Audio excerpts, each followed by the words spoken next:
Top 9 of the world's biggest ships ever built. From oil tankers to cruise liners, here are some of the biggest ships ever built. Some of the largest ships in the world come in the form of oil tankers, cargo carriers, and cruise liners. These mega machines are marvels of engineering and contribute to a huge percent of the world's transported goods, not to mention people. And who says that size doesn't matter? The sheer sight of one of these supertankers up close makes one realize the true gravity of the manufacturing and design techniques involved in the construction process. These monumental machines require massive propulsion systems. Some diesel, some nuclear, some wind, and some even solar-powered. Ships come in various sizes, suited for different applications. Some naval vessels require large diesel engines for efficient long-distance container transport, while some of them incorporate nuclear propulsion systems in order to remain at sea for months on end. But no matter the method of propulsion, the engineering behind these machines is quite spectacular. However, these vessels are not so eco-friendly. According to sources like the European Commission, shipping contributes to around 3% of the total global carbon dioxide emissions. For this reason, more and more ships are being fitted with fuel-efficient engines and hybrid systems. Without further explanation, here are the top 9 of the largest ships in existence. 9. The PlanetSolar. A form of propulsion not often used in the shipping industry is solar power. The large surface area required for the solar panels makes it difficult to incorporate into transportation ships.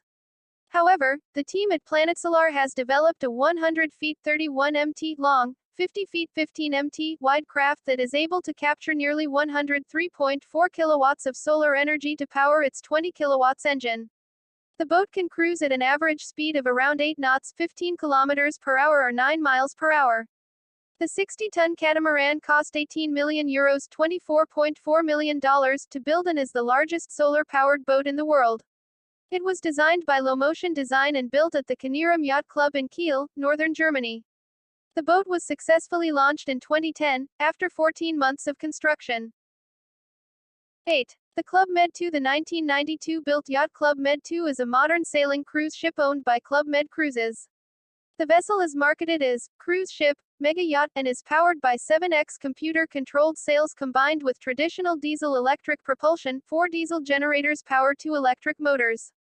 The 400-passenger ship Club Med II is owned and operated by Club Med SA FK Club Méditerranée, a French corporation part of Fossen Group, specializing in premium all-inclusive vacation packages to its privately owned resorts worldwide. Club Med II's sister ship, Club Med I, was bought by Windstar Cruises and renamed Windsurf 1998. The boat's interior was revamped by Sophie Jacquemin, Geneva, Switzerland-based interior designer. MS Club Med II staterooms, 186 total, include 1x owner's suite, 10x suites, size 385 feet 2/36 of a square meter, 5x deluxe cabins, 170x club cabins. The spa was also refurbished, so guests can relax and unwind while enjoying the views of the ocean. The boat has 6 passenger accessible decks, of which 4 are with cabins. Club Med II features all-inclusive cruises, with room service for breakfast and gourmet restaurants. The USS Enterprise. The USS Enterprise, NCC 1701, was a 23rd century Federation Constitution-class starship operated by Starfleet. It was also the first ship to bear the name Enterprise with this registry. Launched in 2245, the ship was commanded by Captain Robert April until 2250, when command of the ship was turned over to April's first officer Christopher Pike. During the Klingon War, the Enterprise and its crew were intentionally left out of the fighting by Starfleet Command as they considered the Enterprise to be the best of Starfleet, and wanted them to survive. At some point between 2254 and 2256, the Enterprise got a refit that radically changed its design and appearance for both the exterior and interior. One of the notable differences about the interior was the introduction of the orange colors in the ship. Following the end of the Klingon War in 2257, the Enterprise was tasked with investigating one of a series of unidentified signals detected throughout the galaxy. Unfortunately, the Enterprise suffered multiple catastrophic systems failures, leading the Enterprise to be towed back to spacey dock at Earth and for Pike to be transferred to command the USS Discovery to continue the mission of investigating the red bursts. After several months of repairs, the Enterprise was returned to service with Captain Pike returned to command the ship and taking part in the battle with the Section 31 Artificial Intelligence Control. After the battle against Control and the Section 31 fleet, the Enterprise sustained heavy damage to its saucer section which prompted the ship to be repaired. Sometime by 2265, the Enterprise had another major refit, reverting its external appearance somewhat back to what it was from before the 2255 refit. Major differences included the impulse engines and larger bridge dome. The RMS Queen Mary 2 to date, the world's largest transatlantic ocean liner is the RMS Queen Mary 2. This floating wonder is the successor of RMS Queen Elizabeth II QE2, and is the first major ocean liner built since 1969. Named by Queen Elizabeth II in 2004 after the first Queen Mary, she made her maiden voyage in 2004 and even made a historic eastbound transatlantic voyage in tandem with the soon-to-be retired QE2. RMS Queen Mary 2 is currently the only transatlantic ocean liner in service that operates between Southampton and New York. However, the ship is also used for an annual world cruise as a passenger cruise ship. The RMS Queen Mary 2 has a stern-to-bow length of 1,132 feet 345 mt, and a gross tonnage of 148,528 gt. She can accommodate 2,620 passengers in addition to her 1,253 crew members at a speed of 30 knots 56 kilometers per hour. 35 miles per hour. Although the RMS Queen Mary 2 is 50 feet 15 mt shorter than larger cruise liners, she remains the largest ocean liner ever built. The difference between an ocean liner and a cruise liner is that the former is built for the purpose of transporting passengers from one destination to another, generally across a large expanse of open ocean, such as the transatlantic crossing between North America and Europe. Whereas a cruise ship is typically designed to undertake pleasure voyages, closer to the coast, sailing between ports. That's not the only difference. Ocean liners, which are designed to travel long voyages, often encounter severe weather. For this reason, the ship has to be built stronger than cruise liners with a narrow and deep bow. Cruise liners often travel closer to land, and therefore have less chance of encountering harsh sea conditions. They can, therefore, be built with a shorter and wider bow, which allows them to dock in a greater number of ports. In addition, the box shape also allows the ship to hold more passengers. As speed is not a major concern for cruise liners, they tend to be more fuel efficient than ocean liners. The RMS Queen Mary 2 is currently the only transatlantic ocean liner in service, since the retirement of RMS Queen Elizabeth II in 2008. The Oasis of the Seas. The Oasis of the Seas, along with Allure of the Seas and the Harmony of the Seas, formerly known as Project Genesis, are the largest passenger ships or cruise ships in existence. Built for the Royal Caribbean Company, they were delivered in 2009, 2010, and 2016 respectively. A fourth vessel, Symphony of the Seas, was completed in March 2018. As of April 2019, the fifth Oasis-class ship, Wonder of the Seas, was under construction and a sixth unnamed ship has also been ordered. The cruise liners extend 1,181 feet 360 mt long and can accommodate a maximum of 6,296 passengers in addition to its 2,394 crew members. The CSCL Globe. In November 2014, a naming ceremony was held for the world's biggest ship used for container transport at the time, the CSCL Globe.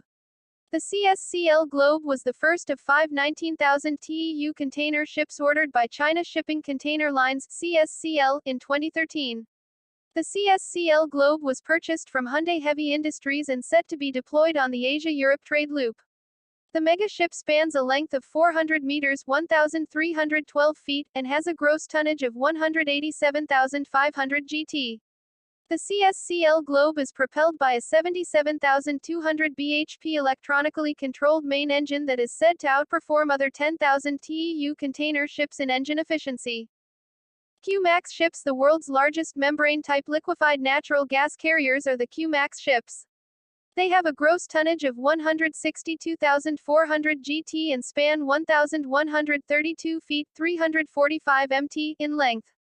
The Q-Max ships have a capacity of 9,393,701 cubic feet 266,000 cubic meters, and travel at 19.5 knots 36.114 km per hour, 22.4 miles per hour.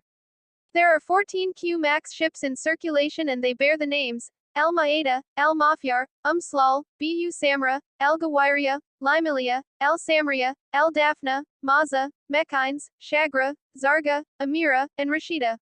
The ships were built by Samsung Heavy Industries, Hyundai Heavy Industries, and Daewoo Shipbuilding and Marine Engineering. The first ship Maza was completed in 2007 and the naming ceremony took place at the Samsung Heavy Industries shipyard in South Korea. The Q-Max ships all operate under the Qatari gas transport company Nakilat. The Q-Max ships are the largest ships that are able to dock at the LNG terminals in Qatar and hence their name bears the Max suffix. TiClass Supertankers. Some of the largest oil tankers still in operation are the TiClass Supertankers. The Tankers International LLC's fleet consists of the TI Africa, TI Asia, TI Europe, and TI Oceania. These mega-tankers were constructed by the Daewoo Shipbuilding and Marine Engineering in Okpo, South Korea in 2003 for the company Hellespont. The TI range is 78 meters 256 feet, shorter than the previously mentioned Nok Nevis at only 380 meters 1,247 feet in length. The TI range has a tonnage of 234,006 GT, 162,477 NT, and can cruise at 16.5 knots, 30.5 km per hour, 18.9 miles per hour fully loaded. The TI ships were first named the Hellespont Alhambra, Hellespont Fairfax, Hellespont Metropolis, and Hellespont Terra but were bought by Overseas Shipholding Group, OSG, and Euronav NV, a Belgian shipowner in 2004, whereby they were given new names. TI Asia and TI Africa were converted into FSO oil storage vessels in 2010. However, TI Europe and TI Oceania are still in operation as ULCCs. The Nok Nevis, one of the longest and heaviest ships ever built, was an oil tanker known as the Nok Nevis. The Nok Nevis, or Mont as it was previously known, was a ULCC supertanker that was eventually decommissioned in 2009. The Nok Nevis was the largest, moving man-made object on the planet. From stern to bow, the ship was longer than the Empire State Building's height. The ship spanned 1,504 feet 458.45 mt, and had a staggering gross tonnage of 260,941 GT, 214,793 NT. In 1988 the ship was severely damaged and sunk in the Strait of Hormuz during the Iran-Iraq War, but was recovered and repaired, and later returned to active service under the name Happy Giant. She was later bought by the Norwegian Jorgen Yara in 1991 and renamed Yara Viking, where she served for 13 years. Eventually, she was purchased by First Olsen Tankers and renamed the Nok Nevis. The 35 cruise ship had a cruising speed of 16 knots, 30 km per hour, 18 miles per hour, and was propelled by a single propeller, 30 feet 9 mount in diameter. Thank you for watching.